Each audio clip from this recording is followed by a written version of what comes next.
Hello everyone, my name is Sahib और ये है पार्ट 1 फिजिकल केमिस्ट्री का 2015 के सॉल्यूशन का। अगेन कुछ क्वेश्चंस आपको इस पार्ट में मिल जाएंगे, कुछ क्वेश्चंस आपको मिल जाएंगे आपके सचिन सर के पार्ट में। तो आइए शुरू करते हैं। पहला क्वेश्चन हमें बोलता है कि the pH of a solution resulting from addition of 15 ml of 0.2 molar NaOH and 10 ml of 0.1 molar HCl। आपके पास अगर मैं ध्यान से देखूँ तो गिवन क्या क्या है, आपको गिवन है वॉल्यूम, आपको VNaOH गिवन है, आपके पास VHCl है, और आपके पास कितना कितना है, ऊपर वाला आपका 15 ml है और आपका नीचे वाला जो है 10 ml है। मोलारिटी जो है मेरी HCl की दे रखी NaOH की दे रखी है आपको 0.2, और मोलारिटी आपको जो दे रखी है HCl की वो दे रखी है आपको 0.1।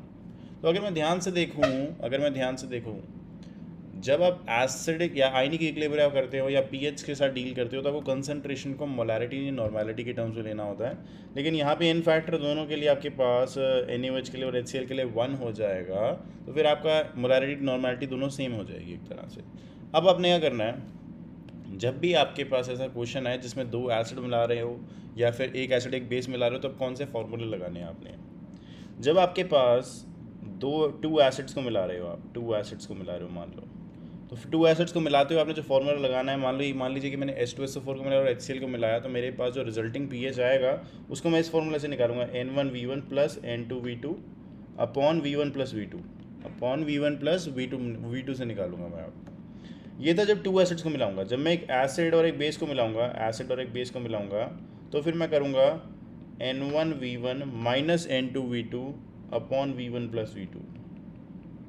अब इसमें N1V1 आपको पता है कि बड़ा वाला होगा क्योंकि ज़्यादा अब माइनस हो रहा है उससे उस चीज़ से कोई, तो ये फर्स्ट टर्म बड़ी होनी चाहिए। बड़ी कैसे होगी, आप ऊपर से पहचान लीजिए कि आपको कौन सा लग रहा है कि जो रिजल्टिंग पीएच होगा क्या वो बेसिक मीडियम की तरफ लाई करेगा एसिडिक मीडियम की तरफ। पहली बात तो ये 15 ml है, ऊपर दूसरी बात ये क्या है 0.2 मोलर का सोल्यूशन है, तो ऑब्वियसली आपका NaOH ज़्यादा क्वांटिटी में प्रेजेंट है, और NaOH ज़्यादा तो N1V1 की जगह NaOH की इक्वेशन NaOH की वैल्यूज़ को पुट कर देंगे। तो आपके पास जो आंसर आना चाहिए वो आना चाहिए कि कंसंट्रेशन या फिर हम नॉर्मेलिटी कहते हैं concentration of your OH negative, क्योंकि आपको लिख रहा है कि NaOH जो है, जो आपके पास NaOH है वो क्या है ज़्यादा क्वांटिटी में, तो OH नेगेटिव की कंसंट्रेशन निकलेगी इससे। और आपके पास जो आंसर आएगा N1 अगर मैं डालूँ, N1 क्या है मेरे पास, N1 is the molarity of NaOH that is 0.2। V1 क्या है, मैं इसको फिर से ब्लू पेन से लिख देता हूँ, OH नेगेटिव और 0.2 इंटू V1 क्या है आपके पास, V1 है आपके पास 15 ml माइनस 0.1 इंटू 10 ml। इसको डिवाइड कर दो 15 प्लस 10 यानी कि 25 से डिवाइड कर दो, ml है। अब जो आपके आंसर आएगा वो आएगा कुछ ऐसा, जहाँ पे पहली वाली टर्म हो जाएगी आपका, पहली वाली टर्म से आएगा 3 और दूसरी टर्म से आएगा आपका 1/25 यानी कि 2/25 आ गया आपके पास आंसर। 2/25 जब आप करोगे तो बेसिकली आपके पास आंसर आएगा वो आएगा 0.08 के करीब आएगा, 0.08 के करीब। तो this is 8 into 10⁻²। Now this is the concentration for your OH negative ions। OH negative के लिए, क्योंकि OH negative ज़्यादा क्वांटिटी में प्रेजेंट था, OH negative के लिए इतनी कंसंट्रेशन आई है। अगर मैं POH निकालूंगा, क्योंकि अब मेरे पास OH नेगेटिव है तो ऑब्वियसली POH निकालूंगा, तो मेरे पास जो POH आएगा that will come out to be around minus log of 8 into 10⁻²। मैं इसको ऐसे भी लिख सकता हूँ 2 माइनस लॉग 8 भी लिख सकता हूँ, क्योंकि आपका ये वाला टर्म जो है ये नीचे की साइड आ जाएगी जब आप एडिशन करोगे, और ये वाली टर्म माइनस लॉग 8 में चली जाएगी। तो बेसिकली जो लॉग 8 होता है दैट इज़ 2, आपके पास 2 माइनस 3 log 2 होता है, ये 3 log 2 हो जाएगा, एंड log 2 इज़ 0.3010, एंड आपके पास 2 माइनस 0.3010 अगर मैं करूँगा यहाँ से 3 इंटू 0.3010, तो आपके पास आंसर क्या आएगा, अराउंड ये 0.9 के करीब पहुँच जाएगी, और आपके पास वैल्यू आ जाएगी 1.1, यानी कि POH इज़ 1.1। निकालने को बोला गया pH, तो pH निकालने के लिए आपने क्या करना है, pH निकालने के लिए आपने डायरेक्ट इसमें से 14 में से 1.1 को माइनस कर देना है। जैसे ही आप करेंगे तो आपके पास आंसर क्या आ जाएगा, आपके पास आंसर आ जाएगा 13.9, जो कि बिल्कुल ही 13.9 नहीं, ये 12.9 आ जाएगा, 12.9 आ जाएगा आपके पास। सॉरी 1.1 माइनस करेंगे 14 में से, तो आंसर क्या आएगा आपके पास 12.9 आ जाएगा आपके पास आंसर 12.9। तो आई होप समझ आ गया हो। जब आपको बेसिकली N1V1 वाली इक्वेशन कैसे लगानी होती है, जब आपके पास एसिड हो दो तो N1V1 plus N2V2 upon V1 plus V2 कर दो तो H प्लस की कंसनट्रेशन आ जाएगी। एसिड बेस के में आप पता लगाइए किसकी ज़्यादा कंसनट्रेशन आपको लग रही है। इधर OH नेगेटिव की ज़्यादा कंसनट्रेशन थी तो उसको पहले रखा। और बेसिकली क्या होता है, आपने NaOH और HCl को ट्रीट करवाया तो OH नेगेटिव और H प्लस की रिएक्शन होगी। जब ये दोनों न्यूट्रलाइज कर जाएंगे तो एक कोई इनमें से होगा जिसकी OH की कंसंट्रेशन या फिर H प्लस की कंसंट्रेशन ज़्यादा रह जाएगी वहाँ पे सोल्यूशन में, अगर वो एक्सेस में है ज़्यादा। तो इस टाइम पे NaOH ज़्यादा एक्सेस में था, OH नेगेटिव की कंसंट्रेशन वहाँ रह गई और उस वजह से हमने OH नेगेटिव की कंसंट्रेशन निकाली, उससे POH निकाला, उससे PS निकाल लिया। आपके पास 12.9 आपके पास आंसर आ चुका है, सी ऑप्शन। आई होप समझ आ गया हो। आगे चलते उन्होंने बोला energy of an electron in atomic orbital is always what. एक एटॉमिक ऑर्बिटल के अंदर इलेक्ट्रॉन की जो एनर्जी होती है वो हमेशा कांस्टेंट रहती है, वो हमेशा कांस्टेंट रहती है। अगर एटॉमिक ऑर्बिटल की बात हो रही है आपकी, उसके अंदर हमेशा सेम रहती है। ऐसा नहीं है कि आपको मे बी बोहर की थ्योरी से पता होगा, अगर शेल के अंदर एक है तो आपका इलेक्ट्रॉन की energy will remain same -13.6 Z²/n² से आप निकालते हो उस वैल्यू को। एंड सिमिलरली आपका किसी भी ऑर्बिटल, एक स्पेसिफिक ऑर्बिटल में अगर आपका पड़ा है आपका इलेक्ट्रॉन, तो उसकी एनर्जी हमेशा सेम रहेगी, डिफर नहीं करेगी। जब वो मूव करेगा तो एनर्जी एब्जॉर्ब करके करेगा या ट्रांजिट करेगा डाउन की तरफ तो एनर्जी रिलीज करके करेगा, तब उसकी एनर्जी पे फर्क पड़ेगा। पर दूसरे ऑर्बिटल में जाने के टाइम पे अपने ऑर्बिटल में पड़ा है तब कोई फर्क नहीं पड़ेगा, वो हमेशा सेम रहेगी, हमेशा सेम रहेगी। 128 में बोला गया out of the following pair which will not follow Dalton's law of partial pressure. Dalton's law of partial pressure के बारे में पूछा बेसिकली उसने।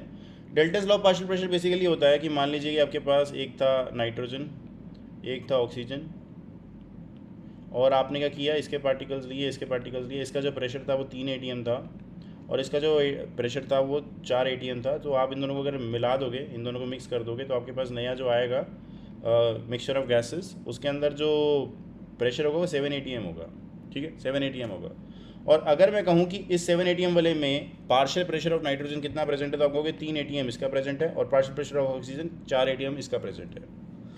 अब इसके लिए पूरी की पूरी एक आपके पास फॉर्मूला है कि अगर आपने टोटल प्रेशर बताना है, मान लो नाइट्रोजन और ऑक्सीजन वाले के केस की बात करें, total pressure is equals to what, आपके पास partial pressure of nitrogen plus partial pressure of oxygen. और पार्शियल प्रेशर ऑफ नाइट्रोजन को लिखने का नज़रिया आपको Dalton's law of partial pressure ने बताया, और Dalton's law of partial pressure ने बताया। उन्होंने क्या बोला कि आपके पास जो पार्शियल प्रेशर ऑफ N2 है that will be XN2 dot total pressure, मतलब कि XN2 multiply total pressure. XN2 क्या आपके पास, XN2 is the mole fraction of nitrogen present in the mixture, plus XO2 dot P। ये आपके पास total pressure आ जाता है, ये आपके पास टोटल प्रेशर आ जाता है। क्या आ जाता है, ये टोटल प्रेशर आ जाता है आपके पास। ठीक है, और अगर मैं अब देखूं कि इन्होंने क्या बोला है, इन्होंने बोला कि कौन सी वाली फॉलो नहीं करेगी। तो Dalton's law of partial pressure तब तक फॉलो होता है जब तक आपने, जैसे यहाँ पे N2 मिलाई थी, यहाँ पे O2 मिलाई थी, जब आप दोनों को मिला दोगे तो it will behave like N2 plus O2। N2 और O2 आपस में मिक्स तो नहीं होती ना, they are inert gases to each other, तो वहाँ पे मिक्स नहीं होंगी, रिएक्ट नहीं करेंगी कोई वहाँ पे। अगर वो रिएक्ट नहीं करेंगी वहाँ पे, तो आपके पास ये एज सच कंटेनर के अंदर आप प्रेशर के डेल्टन्स लॉ लगा सकते हो इसके ऊपर। लेकिन अगर कोई गैस रिएक्ट कर जाती है एक दूसरे के साथ, तो आपके पास वहाँ पे Dalton's law of partial pressure follow नहीं होगा, Dalton's law of partial pressure follow नहीं होगा। जैसे N2O2 आपस में रिएक्ट नहीं करती, सल्फर डाइऑक्साइड आपस में रिएक्ट नहीं करती, और आपके पास कार्बोनेट की, मतलब कार्बोनेट और आपके पास Cl2 as such don't react. But आपके पास NO और O2 अगर पड़ा हो, अगर आपके पास NO और O2 आपके पास पड़ा हो, तो आपके पास वहाँ पे दिक्कत आ जाएगी। क्यों? जब NO की फ्यूम्स उड़ती हैं तो वो ऑक्सीजन के साथ मिलके NO2 बना देता है, और NO2 बनाने के आपको ब्राउन फ्यूम्स दिखती हैं उसकी। तो इस वजह से इसके ऊपर, ए ऑप्शन के ऊपर आपका अप्लाई नहीं हो सकता डेल्टन्स लॉ, एंड दस A option is the right answer. आगे चलते हैं, उन्होंने बोला 0 point energy of diatomic simple harmonic oscillator of vibrational frequency is what. 0 point energy क्या है उसके बारे में जानते हैं, लेकिन हार्मोनिक ऑसिलेटर के बारे में पता होना बहुत ज़रूरी है। आपने IR स्पेक्ट्रोस्कोपी का चैप्टर पढ़ा है, उसके अंदर आप बोलते हो फंडामेंटल फ्रीक्वेंसी। तो जैसे कार्बोनाइल है, कार्बोनाइल कहाँ पड़ता है आपका 1700 सेंटीमीटर इनवर्स के करीब पड़ता है, तो ये फंडामेंटल फ्रीक्वेंसी है। तब आती है जब ग्राउंड स्टेट से एक्साइटेड स्टेट की तरफ मेरा आपका क्या जाता है, एक्साइटेड स्टेट ग्राउंड स्टेट क्या जाता है, आपका पूरा का पूरा मॉलिक्यूल जाता है ग्राउंड स्टेट से एक्साइटेड स्टेट, मतलब वो एनर्जी एब्जॉर्ब कर लेता है। अगर तो वाइब्रेशनल जो मोशन होते हैं उनकी एनर्जी भी क्वांटाइज्ड होती है, जैसे सबकी होती है वैसे इनकी भी क्वांटाइज्ड होती है। जैसे 0, इसके बाद कुछ वैल्यू यहाँ, कुछ वैल्यू यहाँ, कुछ वैल्यू यहाँ, जैसे रोटेशनल स्पेक्ट्रोस्कोपी में भी होती है, ये वाइब्रेशन में भी होती है, इलेक्ट्रॉनिक में भी होती है, हर जगह कुछ ना कुछ वैल्यूज़ होती हैं, क्वांटाइज होती है आपकी। तो मतलब ग्राउंड स्टेट आपकी ये रही, ग्राउंड स्टेट आपकी ये रही, कुछ फिर एक्साइटेड स्टेट्स होंगी आपके पास, कुछ एक्साइटेड स्टेट्स होंगी, और ये एक्साइटेड स्टेट डिपेंड होती हैं, या फिर ग्राउंड स्टेट की जो एनर्जी होती है वो डिपेंड करती है एक फॉर्मूले पे जो आपको मॉलिक्यूलर स्पेक्ट्रोस्कोपी के चैप्टर में पढ़ाया जाता है जब आप 6th सेमेस्टर में आते हैं। तो वो उसमें होता है एक फॉर्मूला वी को EV equals to V plus half H nu, V plus half H nu. This is the formula for the energy of vibrational levels. Vibration के लेवल्स की एनर्जी लेवल जो होते हैं आपके, उनकी एनर्जी को डिफाइन करने के लिए फॉर्मूला आता है। इसके अंदर V0 डालोगे आप तो आपके पास ग्राउंड स्टेट की वैल्यू आ जाएगी हाफ एच न्यू। उसके बाद V1 डालोगे तो ये आ जाएगी 3/2 एच न्यू, और अगर V को 2 डालोगे तो आपके पास 5/2 एच न्यू। तो ऐसे ही आपके पास डिफरेंट वैल्यूज़ आती रहेंगी। इनमें से जीरो पॉइंट एनर्जी जो है बेसिकली वो ये है, जहाँ पे आपकी V इक्वल्स टू 0 आपने डाला तो आपके वैल्यू क्या आ गई, हाफ एच न्यू वैल्यू आ गई, हाफ एच न्यू। और ये हाफ एच न्यू क्या है, ये 0 पॉइंट एनर्जी है आपके सिंपल हार्मोनिक ऑसिलेटर के लिए, मतलब IR स्पेक्ट्रोस्कोपी जो होता है, या फिर आप बोल लो कि आपके पास वाइब्रेशनल स्पेक्ट्रोस्कोपी जो होता है उसके अंदर जो 0 पॉइंट एनर्जी होती है that is the ground state energy. और आप देखोगे जब आप V को 0 पुट भी कर रहे हो तब हाफ एच न्यू वैल्यू आ रही है, और ये हाफ एच न्यू वैल्यू ये बता रही है कि अगर आपके सारे के सारे मॉलिक्यूल्स ग्राउंड स्टेट पे ही पड़े हैं ना, मतलब आप ऐसा क्या होता है कि आपके पास टेम्परेचर है कुछ, उस टेम्परेचर पे वाइब्रेशनल मोड्स मतलब कि बहुत तेज़ हो रहे होते हैं। इस रूम टेम्परेचर पे तो हमारे एटम्स मॉलिक्यूल्स में बहुत ज़ोर की वाइब्रेशंस हो रहा होगा, लेकिन जैसे आप टेम्परेचर को डिक्रीज़ करते रहोगे वो वाइब्रेशन थोड़ी कम होती रहेंगी, सिमिलरली रोटेशन थोड़ी कम होती रहेंगी। अगर आप लो टेम्परेचर एब्सोल्यूट 0 तक भी लेके जा रहे हो ना, एब्सोल्यूट 0 मतलब कि 0 केल्विन तक लेके जा रहे हो आप अपने सिस्टम को, तो आपकी सारी मोशन स्टॉप हो जाएंगी, रोटेशन स्टॉप हो जाएगी, ट्रांसलेशनल स्टॉप हो जाएगी, लेकिन एक मोशन स्टॉप नहीं होगी, वो होगी वाइब्रेशनल एनर्जी। उसका मतलब ये है कि 0th लेवल के ऊपर भी आपकी जो हाफ एच की कोई ना कोई वैल्यू आ रही है, मतलब आपका वाइब्रेट करता रहेगा सिस्टम, चाहे वो ग्राउंड स्टेट पे उसके सारे मॉलिक्यूल्स क्यों ना पहुंच जाए, वो तब भी वाइब्रेट करेगा। ठीक है, रोटेशनल एनर्जी लेवल्स में J इक्वल्स टू 0 डालने पे आपकी एनर्जी 0 आती है, लेकिन V इक्वल्स टू 0 पे ऐसा नहीं होता है, वहाँ पे वैल्यू आती है हाफ एच, तभी इसको बोलते हैं 0 पॉइंट एनर्जी।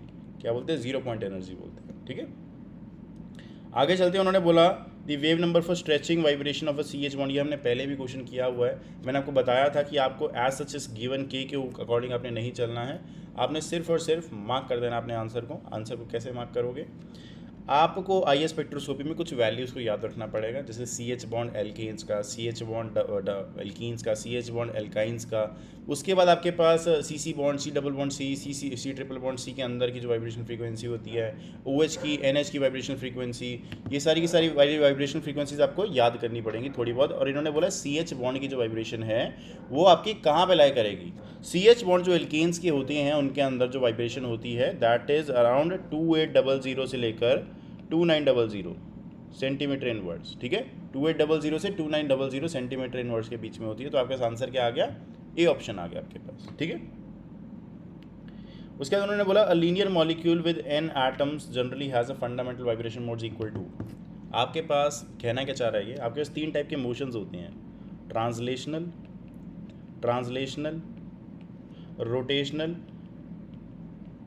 रोटेशनल और आपके पास वाइब्रेशनल। मतलब कि आपके जो मॉलिक्यूल्स होते हैं बेसिकली वो 3 तरीके की मोशंस को शो कर सकते हैं। ट्रांसलेशनल, जो इधर ऐसे घूमना, मॉलिक्यूल का पूरा किसी भी XYZ पॉइंट पे ऐसे घूम रहा है वो। और रोटेशनल का मतलब कि वो मॉलिक्यूल है कोई और वो अपनी एक्सिस पे ऐसा घूम रहा है, रोटेशनल स्पेक्ट्रोस्कोपी में जो पढ़ते हैं वाइब्रेशंस पे, जब वो वाइब्रेट कर रहा है। जो एक लीनियर मॉलिक्यूल होता है, उसके लिए जो ट्रांसलेशनल डिग्रीज ऑफ फ्रीडम होती हैं, डिग्रीज ऑफ फ्रीडम मतलब कि आपके पास एक तरह से number of independent motions to define a system. तो ट्रांसलेशनल मोशन क्या है, एक्स एक्सिस में, वाई एक्सिस में, जेड एक्सिस में, कहीं पे भी आपका मॉलिक्यूल जा सकता है। तो उसकी जो ट्रांसलेशन डिग्रीज ऑफ फ्रीडम होती हैं वो होती हैं 3।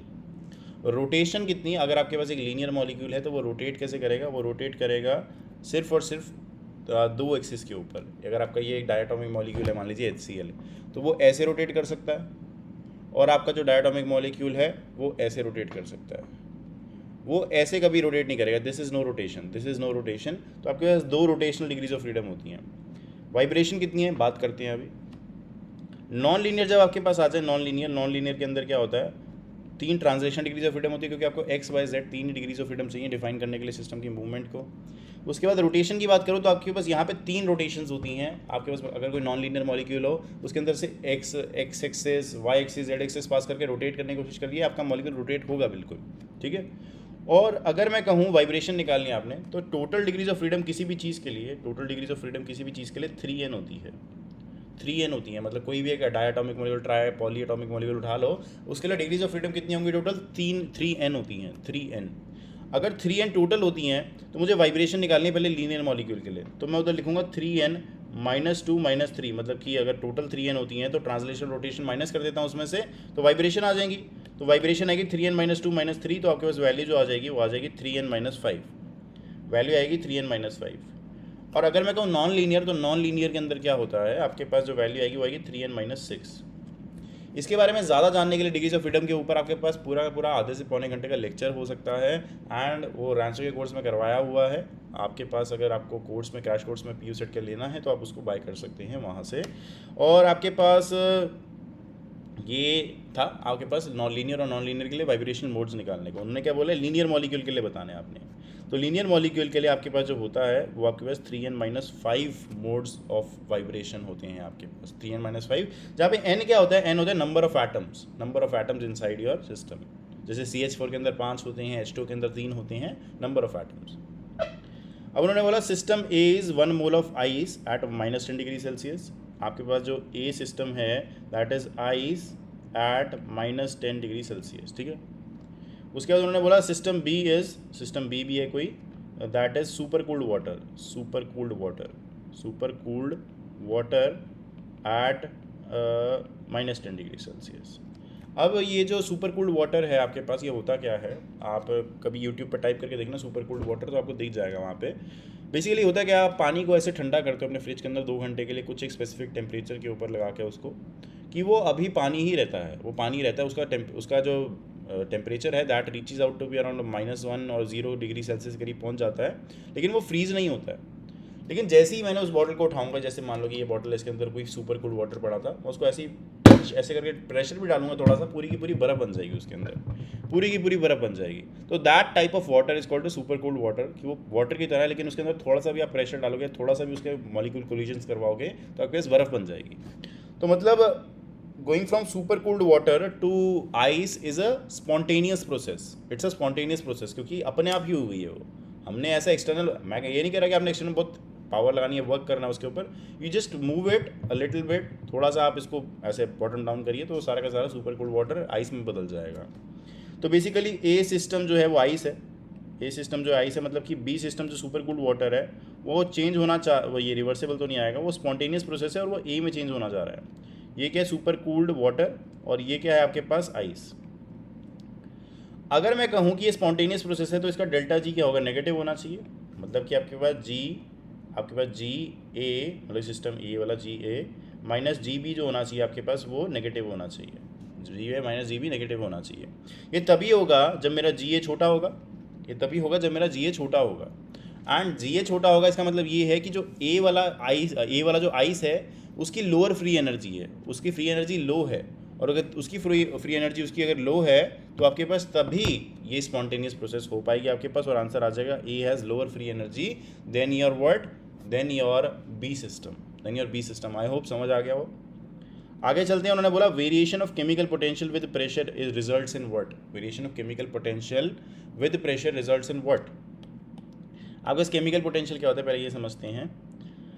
ये 2 टाइप की आपकी थर्मोडायनेमिक्स होती है, मतलब कि थर्मोडायनेमिक्स आप 2 तरीके से स्टडी करते हो। एक तो आप जो अपने BSc लेवल पे पढ़ते हो, उसके बाद थर्मोडायनेमिक्स आती है ओपन सिस्टम की, क्योंकि आपने जब भी आज तक चीज़ों को कंसिडर किया होगा, कभी भी ना आपने change in number of moles नहीं कंसिडर किया होगा एज सच। आपने प्रेशर, वॉल्यूम, टेम्परेचर आप कंसिडर करते हो, इनका चेंज कंसिडर करते हो, DP, DV, DT सब कुछ कंसिडर करते हो थर्मोडायनेमिक्स में, लेकिन DN कभी कंसिडर नहीं करते। तो ओपन सिस्टम थर्मोडायनेमिक्स में क्या होता है आपको पता है, अगर आप चाय गर्म कर रहे हो एक, तो आपके वहाँ पे नंबर ऑफ मोल्स भी फ़र्क पड़ेगा, उसमें नंबर ऑफ मोल्स में भी फ़र्क पड़ेगा, क्योंकि मैटर एक्सचेंज हो रहा है। तो वहाँ पे चेंज इन मोल्स के बारे में बात करनी पड़ेगी। तो वहीं पे केमिकल पोटेंशियल आ जाता है बेसिकली। तो केमिकल पोटेंशियल वहीं से शुरू हो जाता है। हमने गिब्स फ्री एनर्जी की बात करी कि DG = VDP - SDT, VDP - SDT। अगर मैं इसी को देखूँ ध्यान से, D G equals to V D P minus S D T, तो उसके अंदर क्या है, उसके अंदर क्या है, ये change in number of moles के साथ इसका कोई रिलेशन नहीं है।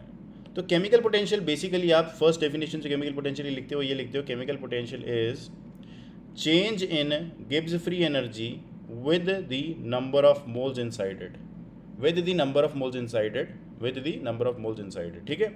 ये चेंज आपका केमिकल पोटेंशियल की वैल्यू होती है। अब ये एन आई को लिखा है, एन आई का मतलब ये है कि आपके पास डिफरेंट टाइप्स के मोल्स मॉलिक्यूल्स हो सकते हैं। आपके पास एक सिस्टम है, उसके अंदर मिक्सचर ऑफ 3 टाइप के मॉलिक्यूल्स हो सकती हैं, तो तीनों के लिए अलग अलग फ्री एनर्जी का चेंज आएगा विद नंबर ऑफ मोल्स।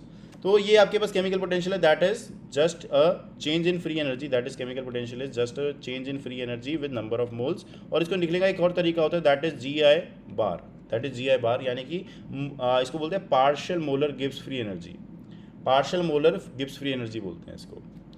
अब जो जी होता है, जो डी जी होता है, that is V D P minus S D T, D G होता है V D P minus S D T होता है।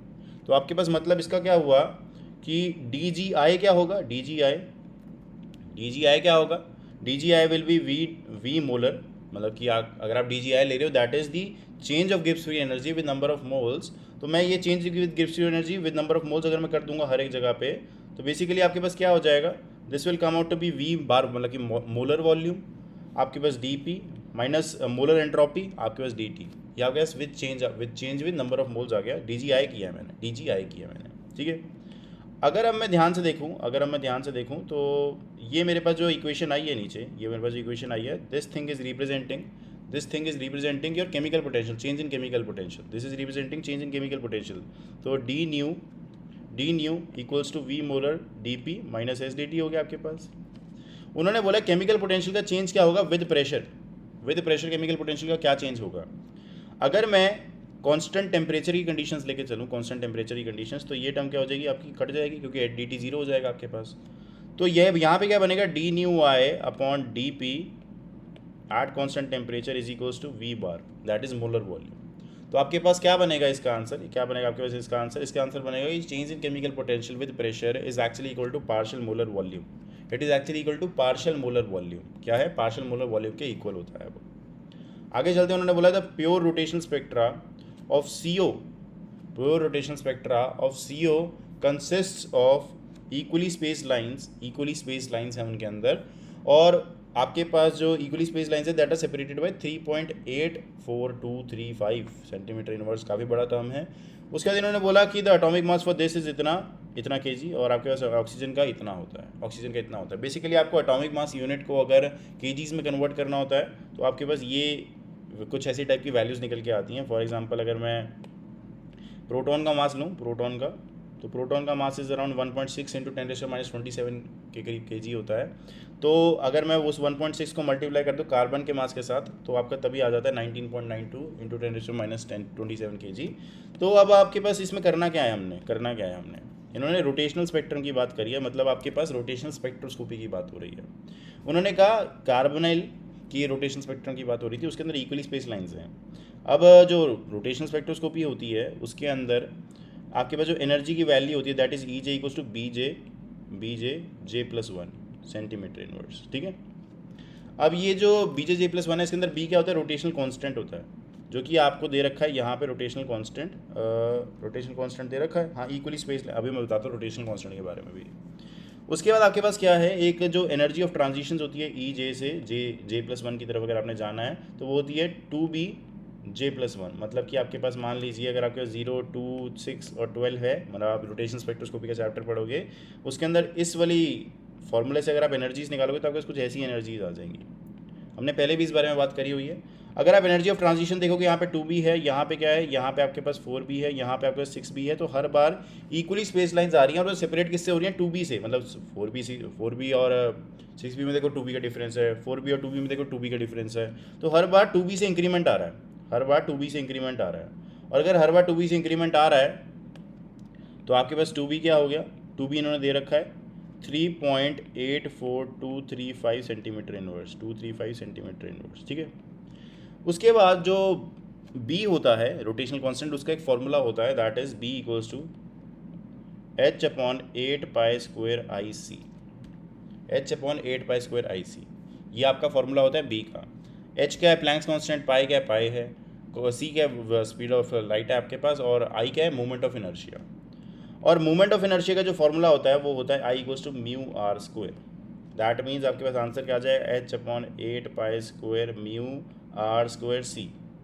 और आपके पास आंसर क्या है, यहाँ पे बी है, ये बी का फॉर्मूला होता है। 2b अगर मैं कर दूंगा तो 2b की वैल्यू मुझे दे रखी है, 2b की वैल्यू मुझे दे रखी है। उसके बाद मुझे क्या करना पड़ेगा, सारी वैल्यूज़ डालनी पड़ेंगी, सारी वैल्यूज़ डालनी पड़ेंगी। जो म्यू है आपके पास, जो आपके पास म्यू है, दैट इज़ 1 अपॉन, आपके जो फॉर्मूला होता है म्यू निकालने का, दैट इज़ 1 अपॉन 1 m1 इसका प्लस आपके पास 1 अपॉन m2 करें, अगर हम प्लस 1 अपॉन m2 करें तो ऐसे म्यू निकलता है। अब m1 भी गिवन है, m2 भी गिवन है, m1 और m2 दोनों पुट करोगे, इससे न्यू निकालोगे, न्यू इसके अंदर पुट करोगे, और 2b की वैल्यू को दे रखी है, उसके बाद r निकालोगे। ये क्वेश्चन नाना कहते हुए विद कैलकुलेटर भी आपका ये क्वेश्चन करीबन अराउंड आपसे 5 से 6 मिनट तो मिनिमम लेगा ही, अगर आप कैलकुलेटर भी यूज़ कर रहे हो तो। आपके लेवल की बात कर रहा हूँ कि बीएससी में इतनी कैलकुलेशंस करवाई नहीं जाती, और पीयू सेट में ऐसा क्वेश्चन आने का मतलब बनता ही नहीं है, बिल्कुल नहीं बनता ऐसा मतलब। उन्होंने 2015 में डाला था, अब ऐसे क्वेश्चन नहीं आते, इतने लेंदी क्वेश्चन नहीं आते हैं, कैलकुलेटर यूज़ करने की ज़रूरत नहीं पड़ती है। तो जैसे ही आप इस क्वेश्चन का आंसर निकालोगे, 138 वाले क्वेश्चन का आंसर निकालोगे, तो आपके पास आंसर सी के करीब आ जाएगा, आपके पास आंसर, ठीक है। उसके बाद उन्होंने बोला a heat engine absorbs Q1 temperature at T1 and heat Q2 at temperature T2. Work done by the engine is Q1 plus Q2. This data violates the thermodynamics violate blah blah blah. तो मैं पहले बना देता हूँ, आपके पास दो source हैं, एक पड़ा है T1 के ऊपर और एक और सोर्स है जो पड़ा है T2 के ऊपर। यहाँ से जो एनर्जी गई है वो गई है Q1, और यहाँ से जो एनर्जी गई है वो गई है Q2। किसके अंदर, एक सिस्टम के अंदर, ये सिस्टम था कोई आपका, इसके अंदर आपके पास एनर्जी एक्सचेंज हो गई है, और यहाँ से एनर्जी इस सिस्टम के अंदर चली गई है। अब उन्होंने बोला इस इंजन से हमने काम करवाया, वर्क करवाया, और वर्क जो था वो Q1 प्लस Q2 के इक्वल था।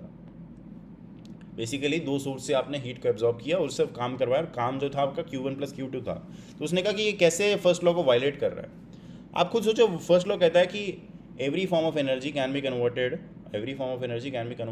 Into another form of energy, और उसने कभी रिस्ट्रिक्शन नहीं लगाई कि आपके पास कोई एनर्जी वेस्ट होती है या नहीं होती है, उसने बस ये बोला कि कन्वर्ट कर सकती हो।